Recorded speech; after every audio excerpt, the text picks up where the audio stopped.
Welcome back to the AAPS Cannabis 360 conference. My name is Adam Greenblatt, and I'm here today for the next 45 minutes with Robin Rabinovich from Thrive Cannabis and David Brown from StratCan. Welcome, Robin and David. I invite you, Robin, to tell us a bit about yourself and Thrive Cannabis, and David, you can follow. Awesome. So everyone, my name is Robin Rabinovich. I'm currently the VP of Sales and Marketing at Thrive Cannabis. Thrive Cannabis is a small private producer out of Jarvis, Ontario. That's just west of Hamilton in Ontario. And what we really do at Thrive is we have two branded products. So we have Greybeard and Being. We're very focused on premium dried flower and concentrates. And then on Being, we have these quick strip sublingual strips that are a little bit more for the users that want to be slightly more discreet. I play a variety of roles at the company, but very focused on sales and marketing as of late. And I joined the industry in 2014, originally working for Cannabis as a head of marketing there, and then transitioned over to TerraSend for a number of years where I was a VP of strategy. So have got the opportunity to see the industry grow, really transfer from the MMPR into the Cannabis Act as we see it today. Hopefully I can shed some light on where the industry was and where hopefully at least some insight as to where we see it going in the future. Yeah, I'd love to unpack some of the developments that have happened over the last few years, because every year in cannabis feels like it's like a dog year, right? It's like 7 years in real time. It's the cliche thing everybody says. And it's nice to be back with some familiar faces that have known since the beginning. So thank you guys for having me. Yeah, pleasure. Thanks for being here. Well, speaking of covering the coverage of all those changes, we've got David Brown as well. So David from StratCan, tell us more about yourself and StratCan. Hi, everybody. Thanks, Adam. My name is David Brown. I am the founder of a website called StratCan that covers the cannabis industry in Canada. We have a focus on micro producers, small producers, and nurseries, but we cover the entire industry. Like Robin, I have been working in the industry since about 2014 as sort of a subject expert, I suppose, covering the evolution of the industry from the MMPR and even the MMAR all the way through to today. I was one of the co-founders of a company called Lyft back in 2014. I spent 2 years when I left Lyft advising the Health Canada cannabis branch on the formation and implementation of legalization. And then when I left Health Canada in 2020, I founded StratCan, and we've been working on that for going on 2 years now. So really excited, as Robin mentioned, to sort of discuss some of these issues with two other people I know who have been in this industry for a long time, and give some reports on the evolution of all of this. So thanks, Adam, for having us. Well, I like being here as a moderator for once, and share. I'm glad to be sharing the stage with you guys today, the virtual stage, that is, because yeah, it's been quite a few changes over the last few years, right? And so let's talk about that. Let's get into it. In fact, I mean, in 2014 there were like a handful of licenses. There were a handful of license holders, and now we have more than 800 across Canada. We've got new classes of license holders. We've got like a flourishing micro cannabis industry starting to take hold. How would you, and we'll start with Robin, like how would you evaluate the current state of the industry if you were entering the market now? Are you entering a healthy, highly competitive space? Like what are the opportunities or gaps that you see in the market now if you were a new entrant? For sure. So just to put some context towards it, I remember being at Cannabis as like license 20 and thinking that we were already too late. So it's not saying that there's never you're never too late to join the industry, but I think the difference from now versus before is a couple of different things. I'll just try and break it down as simply as I can. But before, you were required to invest capital and build it yourself. Now we're seeing so many licenses come out, some with broader strategic plans than other, and with that sometimes comes some distressed assets. So I think now you're looking at a position where you don't necessarily have to build it yourself. But with that also comes the need to develop a deeper strategy. Originally, we were all kind of under the mentality is if we build it, they will come. And I just don't think that's the same situation as we have now. And we're going to get into some of the details of whether it's oversupply, some of the not issues with the regulations, but I think just sticking points that we see can advance further and open up the market a little bit more. But just because there's 600 licenses, more than that currently in the space, as long as you have a particular focus and know what you're going after, I do believe that you shouldn't be disheartened from entering the industry right now. We know in the future there's going to be additional changes also. We've been teased with kind of the cannabis health products for a while now. And we also know that there's a position for micros, and I'm going to let David speak to that because he's much more closer to that. But those have been some of the changes that have come into place, as well as subclasses of licenses, like the drug-containing cannabis license. And we're yet to see like a big pharmaceutical player kind of come down, go after those full-blown clinical studies, at least at scale, to produce traditional medication that would have a drug identification number. So although there is a lot of clutter and a lot of players in the industry, and you can debate whether an industry needs 600 plus licenses, in any industry, never mind the cannabis industry that's still growing. I do think that if, your position in the market is backed by a strategy and you know who you're speaking to and kind of remain focused in that pursuit, that there's still an opportunity for you to be a significant player in the space. And we can see it in other industries where big players, whether it's beer, or own majority of the market share, but there's still, 20, 30% that can be sought after by some of the smaller players, and a space for them, and consumers recognizing the advantages of working with some more locally produced smaller players. So David, hopefully that set you up to speak to some of your ideas in terms of micros as well, but just some of my high level opinions on the crowdedness of the space. Cool. So there's room to grow. Yeah, David, tell us about the room to grow. Yeah, I think Robin covered it quite well. I think there's a lot of challenges in the market. I think anyone who's getting into the market needs to come in with a clear understanding that what those challenges are. This does not get rich overnight. That said, I think there is still a lot of opportunity. Just to correct the numbers a little bit, I think we're just under 800 licensed producers. I think it's around 780 at the moment. But I think it's important to remember that if you look at most of the figures that are able to measure black market versus legal market shares, it's around 50-50. And I think that shows that there's still a lot of opportunity for those companies to come in and sort of, continue to pull from the illicit market. So there's still a lot of space. It's highly competitive. If you're a grower, prices are, pretty low right now on the wholesale market. There's a lot of challenges to getting into the provincial market, even once you get your federal license. Yeah. But for those companies that are well positioned to understand how to run a business and how to have a long-term plan and not just expect to get rich from their first couple harvests or get rich from going public, I think that there's a lot of opportunity. Right. Well, so speaking, I'm going a bit off track here, but like speaking of the conversion of the illicit market, what are some of the white space sort of gaps in product offerings? What are some of the gaps still there that are preventing sort of like a full or a more thorough conversion of that market share from illicit to licit?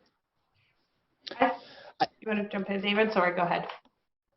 Yeah, I think I don't think it's really a matter of a whole lot of new products that are needed. I think we're seeing concentrates are really the last gap there, and I think we're just starting to see some interesting extracts and concentrates entering the market beyond just vape pens, and so I think that does help. I think overall it's also about prices coming down, and really I think it's less about the products though and more about the supply channels, and the provincial markets are still very immature. We're seeing them really start to evolve pretty quickly.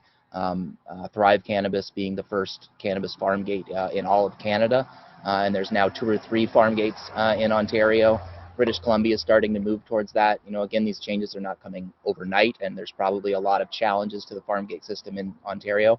But as those supply chains, I think, open up and consumers have a little bit more opportunity to engage with the product in a way that they like and that they're used to, I think that's the biggest shift. And I also think it's important to look in the context of, we're only 2.5 going on 3 years in, already taking about 50% market share is really, quite impressive. And you can kind of look at it pessimistically or optimistically, but I think most policymakers going into this were looking at these in terms of 5 years, 10 years down the road. So, I don't think that there's a whole lot the industry needs to do, to wave a magic wand. I think it's just, a continued evolution of better products, more competition, prices coming down for consumers, and consumers becoming more comfortable with the supply chains and retail outlets in their provinces. Cool. Well, I that's think great. you've also seen like a ton of advances in that, right? You've seen access points increase a crazy amount, particularly Ontario, and that obviously helps. But to your point, in the price sensitivity of the market, we're now starting to see not only dried flower equal the same prices that we are in the illicit market, but also concentrate products. And those are some of the more sophisticated, probably legacy users that are trying to make that conversion over. But if you compare ourselves, and I only know ourselves because I have the insight and the data for my current pricing, but if you look at something like Kind Select, which is one of the #1 concentrates within the illicit market, we're directly price competitive. So we're able to start educating the consumers on some of that narrative, and hopefully, our industry has been crying education for probably since the day that we all joined it. But I think with that will come some additional insights as to the benefits, because we're starting to eliminate some of those barriers to entry, whether it's access or price points. I'm curious actually to ask you, as someone with bringing live rosin to market, which is a pretty niche concentrate, like what kind of differences, or maybe there aren't any, have you seen between like the customers that have brought in through like the bulk value segment? Because like clearly the cheap ounces are bringing like a whole new swath of people in. Like, would you be able to contrast that with like the kinds of customers that are coming in through concentrates? Because I know concentrates are a big draw to that like typically more illicit consumer. What have you noticed any? Have you made any insights in that regard? I think a lot of that is like when we're talking about concentrates, live rosin, anything that wouldn't necessarily be considered solventless, there's a lot of benefits to the regulated market. And that's just understanding the limits of residual solvents, understanding the safety and efficacy behind the products that we create. And I think it's getting in front of those users and making that a point of value to them for them to understand and come over. Price point was an issue for a long time, and we can look at particular product segments within concentrates. Like, to me, shatter always blew my mind. I didn't understand why shatter was priced at $90 in our market when it's not, live resin or live rosin isn't necessarily superior to everyone when looking at a product like shatter, but we do understand some of the benefits from a terpier product, that effect and everything that derives from that. So I think if we look at the subset of concentrates individually, there are some that are definitely more competitive in the legal versus illicit market than others. So it's kind of that balance in understanding who you're going after. And for someone like us that is premium or super premium, we know we're not for everyone's everyday purchase, right? So it's also just being very transparent and rebuilding that trust. And that can be said in both the flower, with seeing some producers kind of come out with those 24, 25 and slowly moving back to 16 or 18%. But a large focus for us in being a craft premium brand is that transparency, authenticity, and then really rebuilding that trust by being consistent. Cool, awesome. I appreciate that. I'm going to steer it back on track and throw it right back to you, Robin. Can you tell us about? And you've worked at in the licensed production side of things since the implementation of it. What can you tell us about how that process has evolved? Like, how's the licensing process evolved over time? How has it become more accessible for prospective license holders? Mm-hmm. And, in terms of startup costs, financing, regulatory requirements, etc. So there's been some pros and cons, I think, as we've moved through that stage. And I've been lucky to be a part of working on initial licenses since the beginning, whether it was like sales license or cultivation license, all the way through some of these more unique ones like a farm gate license. But there's definitely a lot more material now in terms of guidance documents to get some clarity up front of what's required in the submission. Now, a lot of people think that it only has to be done one way.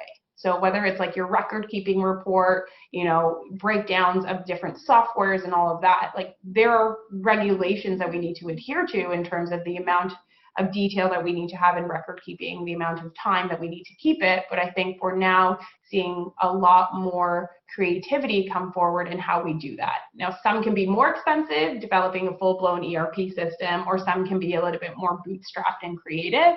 But I think before we thought there was only really one way of doing it, or a lot of people look towards that one trusted way because Health Canada was comfortable with that, and that could therefore increase the speed. Outside of that, I think the biggest change probably from an investment perspective is before, where you were able to submit all of your documentations, get feedback from Health Canada before building your site, as opposed to now where you need to have everything ready to go and wrapped up into a bow to hand over to Health Canada. There's obviously some more upfront costs that are required in getting the facility up to a point. Obviously, Health Canada isn't there to be our consultants, but there is still a period in which you go into a little bit of a black box and wait for your request for more information to come in. And that's where there's probably still a lot of ambiguity, and that causes a lot of nerves for people that are sitting there trying to understand their cash flow situation and how to prepare for that big moment of being in a position to actually produce and or sell cannabis. So it's not a perfect system, but we just got to keep trying to make some influence from the inside and work with Health Canada as partners. Right. Well, David, can you shed some more light on that? What are you hearing? You're speaking with people in the micro community all the time. You're very plugged into the cannabis sector generally, and you've also spent some time working for the regulator. What are you hearing in terms of like the ever evolving process to licensehood? Yeah, I mean, there's good and bad. So, let's divide it up looking at the good first. Overall, the process with federal licensing has obviously improved enormously since the early days of the MMPR. Timelines have moved from, years to months in many cases. And especially if you're looking at the micro scale, the cost of getting a license is, much, much less than it was a long time ago. So I do think that there's, anyone who's been in the sector for a long time knows that there's been enormous improvements made by the branch. They've evolved in a lot of commendable ways. That said, I think, Robin's last point is really important. And I was just speaking with a few people, both at Health Canada as well as in sort of the consulting community about this last week, is there are those black holes, I think, remain the biggest issue and the biggest pain point when I talk to new applicants. Or new license holders, I should say. Most of the time, they really do have positive things to say about the licensing process and the people that they work with at Health Canada. Their complaint is that there will be months that go by where they hear nothing, and that's incredibly frustrating. And the people I've spoken with at Health Canada at least are aware that it's an issue. In my 2 years there, I couldn't give any insight as to why that continues to be the case. We certainly see other licensing regimes either in Canada or, we can even look at cannabis licensing regimes in the States where turnaround times are a lot faster. And I really have never been able to figure that out. And if Health Canada could sort that out, I think that people would have a lot more positive things to say. So, it's gotten a lot better.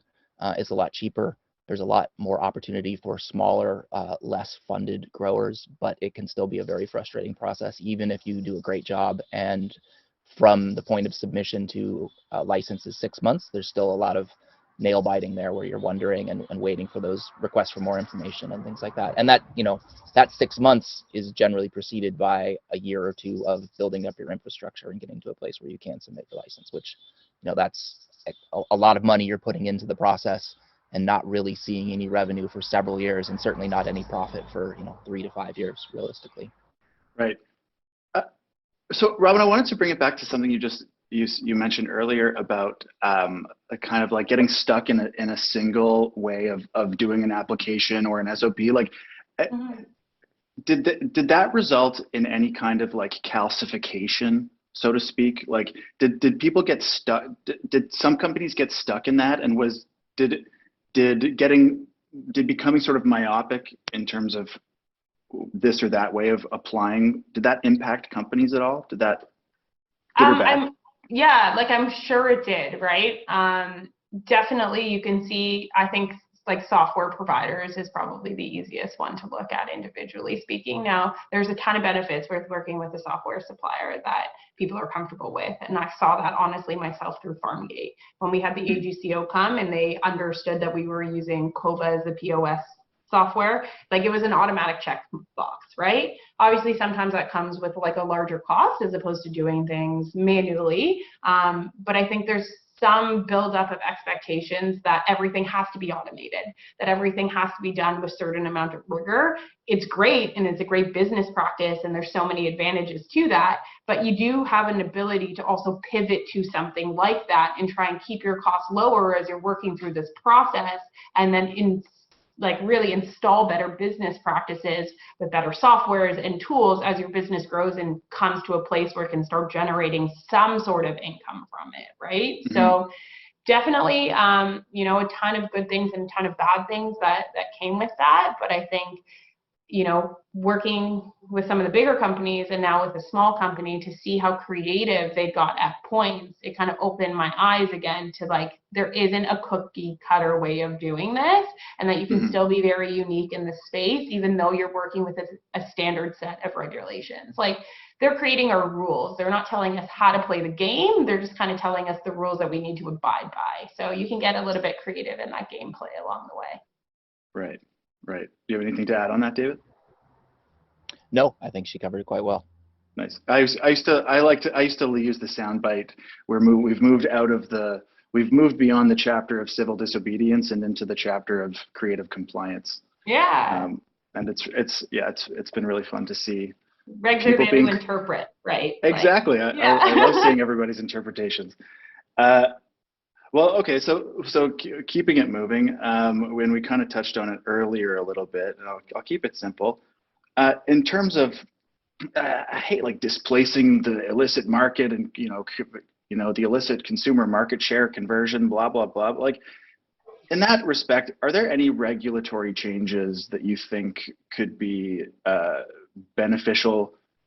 What kind of regulatory changes, federal, provincial, municipal, at any level, do you think could help that along? Like what if any would you tweak to improve that conversion? David, I'll let you speak first before I go on a rant of excise tax. Yeah. Sure. The floor is yours, David. Yeah. So all levels of government, you mentioned, provincial, municipal, federal. And so I think, looking at the smallest, looking at municipal, I think overall people always look at the federal regulations, and there's certainly a lot of changes that can be made there always. But I think it's important for people to also look at all of those other levels of government. So if you look at the provincial level, there are certainly here in British Columbia, and I know it's the case in a lot of other provinces, where there are certain municipalities that are blocking retailers, that are even blocking producers from even getting to a place where they could apply for a federal license. I know there's a lot of growers here in BC who would love to transition from that ACMPR grower, MMAR grower space, and they can't because their municipality has either actually put formal regulations in to prevent any cannabis facilities, or they have sort of delayed it while with the premise being that they're waiting for regulations. And we certainly one of the municipality that I live in has been saying they're going to do that for 2 years, and that's prevented them from. So that at the provincial, the municipal level, there's a lot of changes that can be made. I think a lot of people do overlook the bottlenecks at the provincial level too. Provinces obviously control distribution and sale. Again, I will credit them that 2+ years in, a lot are now starting to, they're getting their sea legs, they're starting to pivot in smart ways. But, obviously the provincial distribution systems have a lot of challenges, especially for small growers, but even for big ones. There's a lot of provinces that aren't even accepting new buyers right now. So if you want to get into those provinces, you need to partner up with someone else. Not being able to sell directly to retailers, and we're seeing Ontario starting to move towards that. We're seeing BC sort of hinting that they might do something like that. So I'm quite optimistic long term that we'll start to see these things get sorted out, and a producer being able to sell directly to a retailer, or potentially even directly to a consumer through the mail or through the farm gate model like Thrive has, are really necessary changes. And then at the federal level, I mean, obviously any kind of removal of various restrictions is always going to help the market, whether it be increasing the 10 milligram limit, increasing some of the equivalency issues around beverages. lowering the excise tax, which I think Robin will speak to, and I know that's a huge pet peeve amongst all the producers. There's some desires to, so some people want to see the canopy space for micros increased. I think that's probably not going to happen, but that's a change a lot of people would like to see. So there's always, all those changes that can be made. I think you have to look at all of those issues through a practical eye and understand what all those different levels of government's priorities will be. I think the industry is smart to focus on the excise tax because I think that's one of the issues where they can maybe get some traction and also get some sympathy from the overall public and maybe from politicians, where I think some of the smaller refinements with the regulations might take a little while. Although I am intrigued to see what the federal government comes back with in their 3-year review that's starting this year and will be tabled in 2023. But yeah, so smoothing things out through all governments. I do think they're starting to move. I think the biggest problem is, frankly, the municipalities. Really, the provinces are starting to pivot. Fed regulations are always refining. You have a lot of municipalities that are stuck in reefer madness still, and it's ridiculous. Right. I was chuckling when you said that was, I think, the understatement of the year when you called the excise tax like a pet peeve for producers. Like it just made me think of my high school yearbook, right? Like, oh, pet peeve. They've got our hands in their hands are in our pockets at every turn. Robin, maybe you can speak to your grievances, of course, as diplomatically as you need to, but also in doing so, if you can sort of elaborate for the audience, like where does the excise tax come in? How, on a scale of 1 to 10, 1 being gouged, 10 being mercilessly gouged, where You're setting me up perfectly for exactly what I want to talk about, so that's awesome. So I'm not naive, first of all, in thinking that excise tax isn't going to exist and that we don't need to make whatever stakeholders happy along this value chain. What bothers me the most, probably in a price-sensitive market, is where excise tax is applied and how that gets marked up throughout the value chain, right? So excise gets applied really when we're paying that landed cost to the province.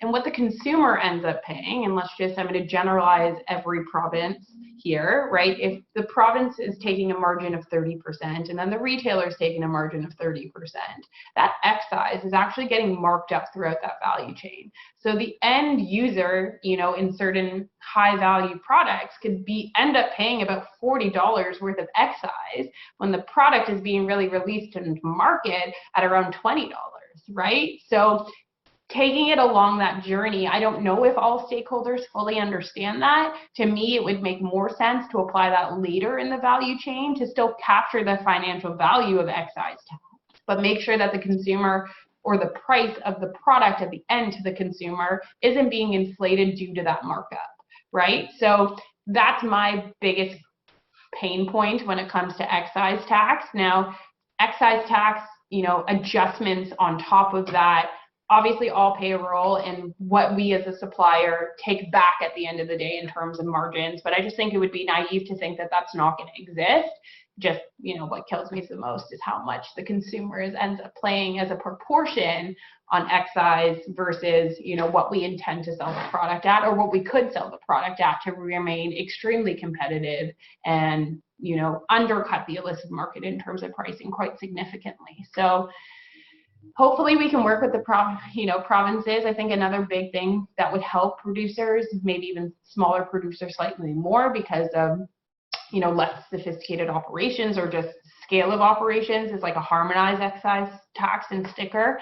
That can get really complicated in terms of inventory management. And we always want to be in a position where we can deploy inventory, remain in stock, and be very quick to fulfill orders for our provincial partners, but also wanting to take into account how fresh the product needs to be when entering the market, less than 2 or 3 months, so it hits the end consumer at the appropriate time. We don't have those flexibilities in our operation to have any sort of sitting inventory, and we have to remain slightly more reactive because of the lack of harmonized excise, both tax and sticker, across all provinces. So do you think there can be some small tweaks that are involved in not removing, obviously, the system altogether? I wish that was the case, but I think that would be a little bit too optimistic of me to think for the future of this industry. But, you know, there can still be a lot of improvements that are made within the system itself. Great, that's great. I really appreciate that that point of view. My own thought on is that the excise tax really quantifies both the demonization of the industry somewhat. Like it's this just like it's we're taxing. It's like it's a punishment tax. Like the cannabis industry is being punished for the sins of tobacco and alcohol and the Sackler family.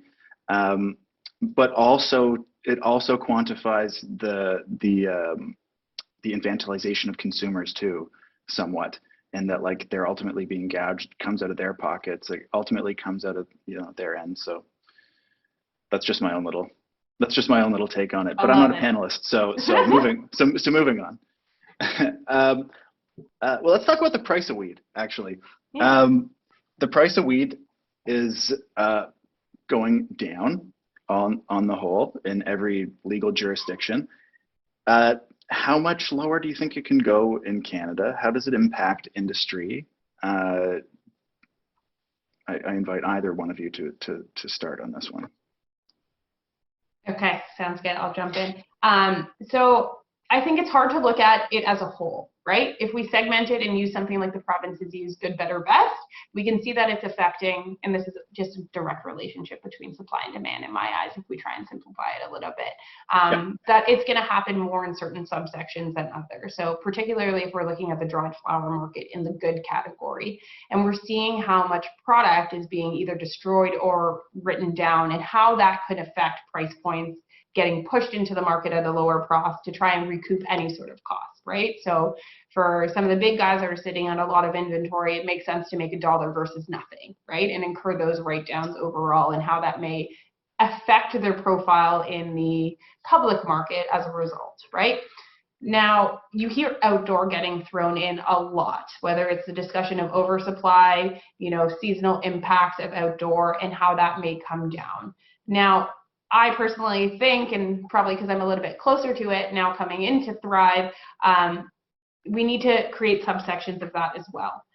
We see direct impacts of, you know, outdoor cultivation when the product is directly being dried as opposed to flash frozen, and that solely has to do with the longevity or the lifeline of that product. We know dried flower that is dried out to, you know, 8 to 12% degrades over a period of time. But if we're able to capture some of that material as fresh frozen and then extend that lifeline of the product and extract that product and create margin accretive products like concentrates, I think there's a lot more opportunity for us not to look at it as one and try and create those subsections and look at them individually. So, I mean, you know, whether it's auditors, people in the investment community that need to start understanding some of those nuances, obviously that's going to come with time, but I don't think every category can be looked at as one blanket in terms of this industry is just oversupplied. We have a pretty unique offering in market. It's top colas. We can't keep up with that supply, but every time we do release it into market, we're seeing that sell out within about a 3-day period. So if you come up with unique products that don't fall into these categories that you are seeing oversupply, you still have an opportunity to secure, you know, whether it's high B2B prices or to secure those prices and just access points within provinces that may be harder to penetrate if you don't come out with something that's a little bit more of a Me Too product. And that will also speak to just different genetics starting to come to market. We all lived in the days where shishkaberry was passed everywhere. Everyone was selling it as shishkaberry or something, you know, close to shishkaberry. So especially with micros now coming online, you know, the changes to the regulations that allowed us to bring genetics in from the black market, it's, again, another just reason not to blanket everything over in one category and just say that the market's oversupplied in general. Right, right. You have anything else to unpack there, David, in terms of oversupply, price? Yeah, I mean, I would expand on what Robin said just in terms of this idea that looking at from sort of 30,000 feet, there's a couple headlines that have been going around the last few weeks about 1.1 billion grams that's going unsold or something like that. And I think that's really easy for people who don't understand the industry to look at that and think that applies to every small little niche. And I think that's what Robin is pointing out is, a lot of, for one, a lot of the product that it's sitting unsold is unsellable and has been for years, and is frankly tied into the sort of stock market bubble and a lot of these public companies just shoving product on in their vaults so that they could say they had it, regardless of quality. But I think if we look at actual quality product that's coming out from smaller batch growers, from micros, from a few of the larger ones who are figuring out how to do really low cost ounces, you're seeing a lot more variety, you're seeing a lot more opportunity, and there's still a lot of market demand to be met. I think prices on dried flower probably can't get a whole lot lower in terms of what growers are getting paid. I think if you're going to start to bring the cost down on dried flower much, you're going to need to see larger batch products, but also starting to take away some of those excise taxes, some of the fees that the provinces are charging to warehouse and distribute. Beyond that, I don't think growers, especially smaller growers, can really see that price go down much more. But to echo something Robin mentioned earlier, I also think the extracts is where we're starting to see very quick price compression as more and more companies, especially these really small batch solventless extractors, are starting to hit the market, and we're starting to see prices on par with what we're paying and have been paying in the black market. So I think different products have different nuances to them that this large overview really misses. And if you're actually in the market and can figure out a way into the provincial supply chains, there's still a lot of opportunity. And that's the bottleneck there at the provincial level, is you might not even be able to get in. Mm-hmm, mm-hmm. I mean, it's funny to contemplate like price compression, making a gram of shatter no longer $100. Yes, but I mean, it's not now, right? It's yeah. I think I've seen 29 a gram, and frankly, it can go down below that. And yeah, I bought a few of those just for the novelty in the early days, and knew that I was paying far too much. But we'll be selling slabs again in no time. Well, and that will require some changes at the federal regulations in terms of how much concentrate can be sold at a time. Once we change the damn equivalency factors, right? Exactly. Yeah. And it'd be great if producers could get away from those half grams extracts as well. Those are yeah. Well, let's finish it off on a discussion of Cannabis 2.0. We started getting there on the shatter and stuff like that. I also, just for the record, I hate that it has just become this term Cannabis 2.0. I really think it speaks to like the tech finance broganism bullshit that we see in the industry way too much of. But I digress. How would if you could both speak to how you think the new classes of products, how they're edibles, vapes, topicals, everything that we saw in the 2.0 phase, like how's that going? What are some insights? What are some learnings? Where's it really done well, and where's it lacking? And there are 8 minutes left. Okay. I'll just jump in real quick, Robin. I think you probably have more insight, in terms of actual production methods. But I think overall, like I said, extracts are starting to fill a demand that is obviously there. Topicals seem to slowly be coming on, and I think there's a lot of refinements to be made there in terms of creating an effective product. And I think there's a couple companies that have been doing some interesting things and seem to have some pretty good sales numbers. I think overall that's a niche product that sales will never really be that high, but I do think there's some space to fill there. Beverages, I think, are a lot of people will disagree with me, but I don't think there's a lot more demand to be filled there, and I think it's kind of a hype built largely around companies trying to sell stocks. Obviously, some rules can change there, but I don't think that we'll see a whole lot of innovative change, at least until there's new supply models, like perhaps lounges where you can buy beverages or something like that. But I think extracts and topicals is the key category in the 2.0 to really start to see some changes in the next couple of years. That market will really mature to the place, I think, that will mirror where we're at with flower now, where we're starting to actually see some really good flower at reasonable prices. We're starting to see some good cheap ounces, and I think that will, get a lot better in the coming years too. Mm-hmm.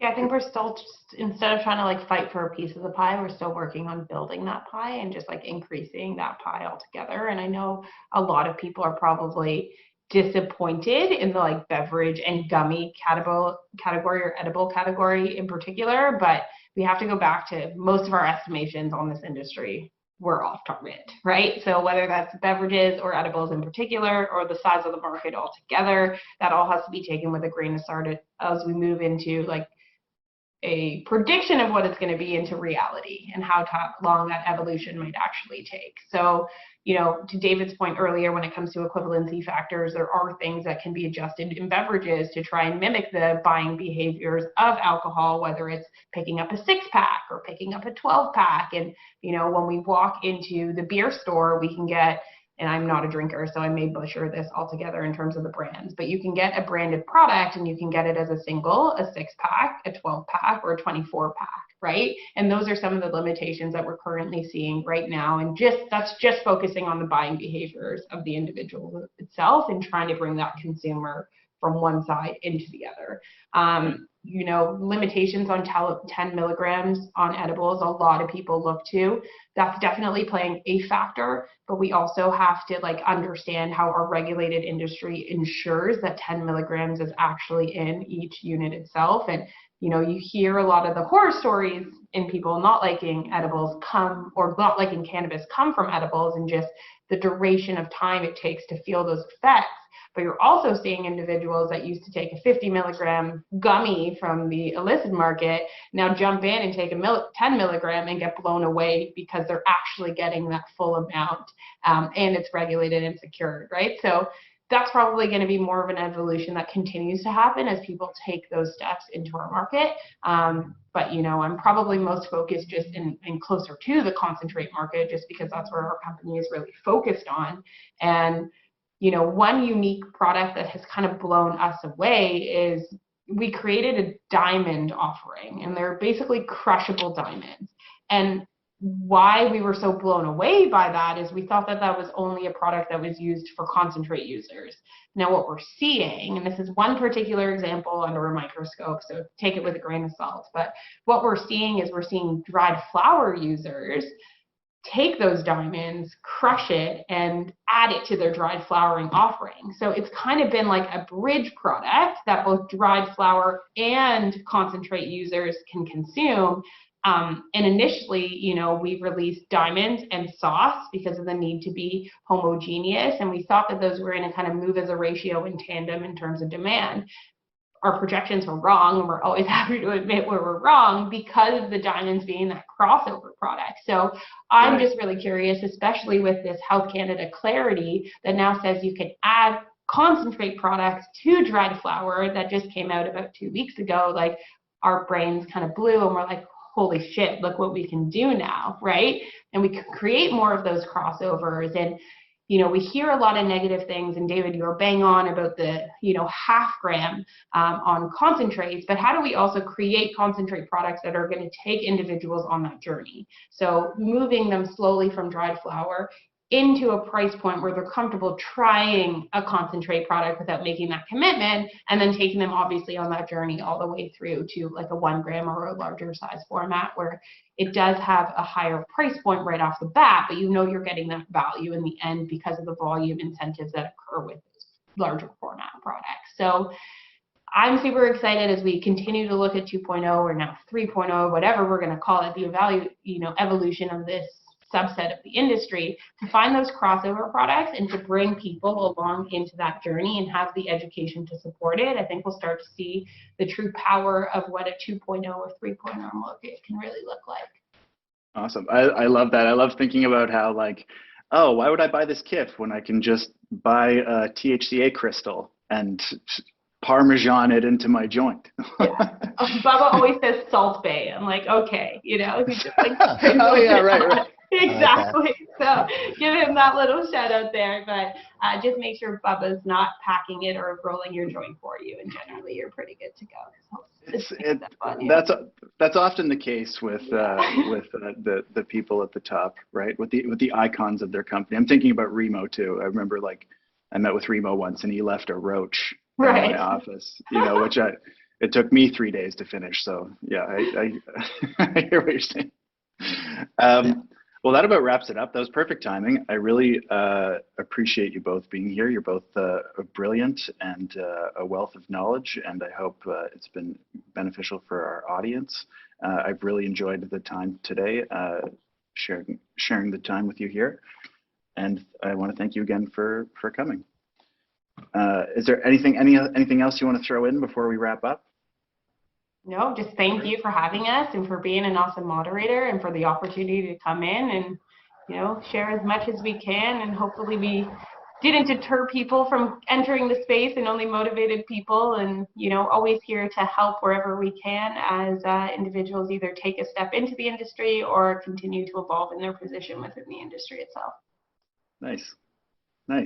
Well, I appreciate you both for being here.